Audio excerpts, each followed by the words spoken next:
إزاي نستغل ال3 شهور الفاضلين حتى لو ما كناش عملنا حاجة من أول السنة؟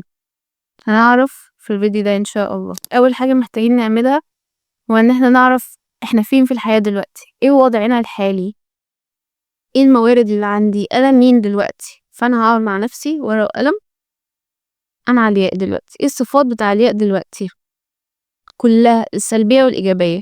أنا باشتغل إيه، طب شغلي ده إيه كويس فيه، طب إيه اللي مش كويس فيه، طب علاقاتي عاملة إزاي، أنا باكل إيه دلوقتي، إيه أكتر أكل باكله، طب باكله ليه، طيب بانام إمتى وباقوم إمتى، طب إيه العادات اللي باعملها، باحاول أقرب من ربنا إزاي والّا مش باحاول أقرب أصلًا، هل ثقافتي كفاية، هل عقلي بيتغذى كفاية، هل جسمي باهتم بيه كفاية، هل مشاعري باهتم بيها كفاية وروحي.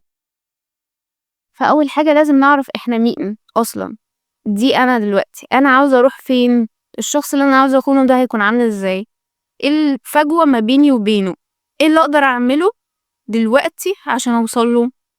فلازم نكتب ده في ورقة وقلم ونكون واضحين وصريحين، وده مش وقت تأنيب، مش وقت حكم على الذات، أنا بس محتاجة أعرف الصورة واضحة وبحياد. ماشي. تاني حاجة، إيه الشهور الفاضلة من السنة 10 و11 و12 بيمثلوا إيه في الطبيعة دول؟ الخريف. يعني الخريف بيخلص في 11 بس إحنا هنعتبر 12 معانا في الخريف. إحنا كده في مصر والأجواء مش شتوية أوي. الطبيعة بتعمل إيه في الوقت ده، في وقت الخريف؟ أي حاجة كانت ضعيفة، أي حاجة ما تقدرش تاخدها معاها في الشتا، لإن هي في الشتا طبعًا مش هيبقى عندها نفس الموارد بتاع الموجودة في الصيف، فهي يا دوبك عاوزة تحتفظ بس بالحاجات اللي تقدر تحتفظ بيها وما تاخدش منها طاقة، وهي مش مهمة، هاحتفظ بالمهم بس، وأي حاجة غير كده هاوقّعها، هارميها. الحيوانات بتعمل إيه في الوقت ده؟ هي بتقفّل الدنيا بتاعتها عشان في الشتا ما تضطرش إن هي تستهلك مجهود كتير، ممكن يموتوا في البرد. إحنا والطبيعة واحد، بنتناغم مع بعض. أي نعم الإنسان تطوّر بطريقة كفاية إن هو قدر دلوقتي يهيأ لنفسه إن هو يعمل أي حاجة في أي وقت، بس الأساس بتاعنا إن إحنا والطبيعة واحد. فإحنا دلوقتي في الخريف بتاعنا، الخريف بتاعنا ده بنعمل فيه إيه؟ لازم تتخلّصي من الحاجات اللي متقلاكِ قبل ما نضيف أي حاجة أصلًا لحياتنا، ده مش وقت إضافة خالص. إحنا خلاص داخلين على الشتا وبنريّح، أنا ما أعرفش مين ممكن يشتغل في الشتا، بنشتغل شغلنا العادي، بس أنا قصدي ليه نبدأ أهداف في الشتا، ما نبدأها مع الربيع، ساعة ما نزرع البذور زي الطبيعة ما بتزرع البذور. حتى الجو بيبقى مناسب، شتة إيه اللي هنعمل فيها حاجة. المهم، فخلّينا في الخريف بتاعنا، كل شهر من ال3 شهور دول ممكن نمسك حاجة واحدة نتخلّص منها، واحدة واحدة عادي، مش لازم كلّه مرّة واحدة وأنا كل حاجة تتغيّر لأ، مش لازم كل حاجة تتغيّر. يعني شوف هيطلع كام حاجة محتاج تتخلّص منها، كل شهر اتخلّص من حاجتين 3 وده في أي جانب من حياتك، ممكن أصدقاء محتاج تتخلّص منهم، ما بيضيفوش لحياتك وبيستنزفوك، ممكن لبس خلاص وقته انتهى، ممكن نوع أكل بتاكله كتير بيأثّر على صحتك، فكل مرّة وكل شهر نحاول نتخلّص من 3 حاجات مثلًا. بعد ما حاولنا على قد ما نقدر نتخلّص من الحاجات اللي هي معطّلانا، هتبدأ تحس إن الحمل خَف عليك. وإن الوقت بقى فاضي، الوقت فاضي ده محتاجين بقى نملاه، بس مش هنملاه بحاجات مُبالغ فيها، هنستخدم قاعدة ال80/20 دي قاعدة معروفة بس أنا هاقولها تاني لو حد ما يعرفهاش. 80% من الحاجات بيدّوا 20% من النتايج، و20% من الحاجات بيدّوا 80% من النتايج، وبرضه 20% من الحاجات دي ممكن تبقى محتاجة 80% من طاقتك، وبقية ال80% يبقى محتاجة 20 بس في المِيّة من طاقتك. فإحنا هنمسك الحاجات اللي هي هتدّي 80% من النتايج وبتحتاج 80% من طاقتك. مثال، ممكن لو أنا ضِفت عادة واحدة أو عادتين بس، يعني أنا محتاجة أضيف 10 حاجات في حياتي دلوقتي، أنا مش هاضيف ال10، أنا هاضيف 2 بس.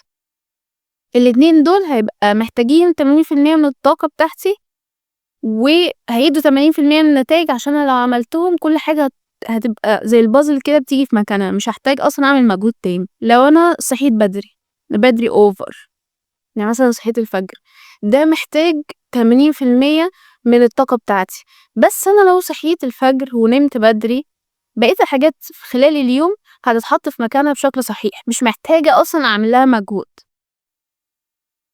اخترت إن أنا هاغيّر الطريقة اللي باشوف بيها الحياة لطريقة إيجابية مهما حصل قدّامي، فأنا هاختار إن أنا أشوف الكويس فيها، وحتى لو في مشكلة حصلت لي فهي أكيد ربنا بيجهّزني لحاجة تانية، أكيد باتعلّم منها حاجة، أكيد مش عارفة فأنا مش مهم دلوقتي إيه اللي بيحصل، المهم إن أنا هاشوف الكويس في كل حاجة. دي عادة واحدة، بس بتحتاج 80% من المجهود، وبتدّي برضه 80% من النتايج، فأنا هاختار عادتين بس، زي الصحيان بدري الإيجابية، ومش إيجابية اللي تحس إن أنت مش عايش معانا في الكوكب، لأ أنا عايشة وشايفة الحاجات، بس أنا هاختار أشوف الكويس فيها، فممكن العادتين دول بس مش هاضيف حاجة تانية، اتخلصت من عادة واحدة، أنت تمسك التليفون لحد مثلًا الضهر، أنا مش هامسك تليفوني لحد الضهر، وضِفت عادة واحدة إن أنا هاقوم الفجر مثلًا. فأنا دلوقتي ما عملتش حاجة تانية، أنا استثمرت 80% من مجهودي أهو في حاجتين بس أنا قاعدة بقى فاضية، فتلقائي هتلاقي نفسك زهقان، طب لمّا أقرأ حتة من كتاب، طب لمّا أعمل رياضة، بتسلي نفسك لإن أنت هتموت من الزهق كده، فإحنا الأول نعرف إحنا فين، ونتماشى مع الطبيعة ونكون في الخريف، فنتخلص من الحاجات اللي مش هتخدمنا بعد الآن، اللي هتاخد من طاقتنا في الشتا وإحنا يا دوبك الطاقة بتاعتنا محتاجين نتدفى بيها زي الطبيعة يعني.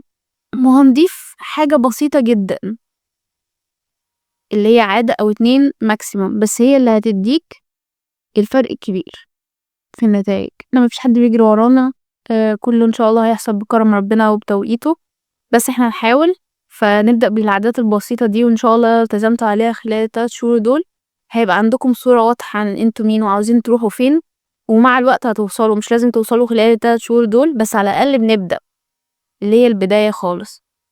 فلازم يكون عندكم بال طويل وصبر ولطف مع الذات ومع الحياة. أتمنى إن انتم تكونوا استفدتوا من الفيديو، إن شاء الله نتقابل مع بعض في بداية السنة ونقعد نشوف إحنا وصلنا لإيه، وساعتها ابقى شاركوني انتوا وصلتوا لإيه، بس إلى اللقاء.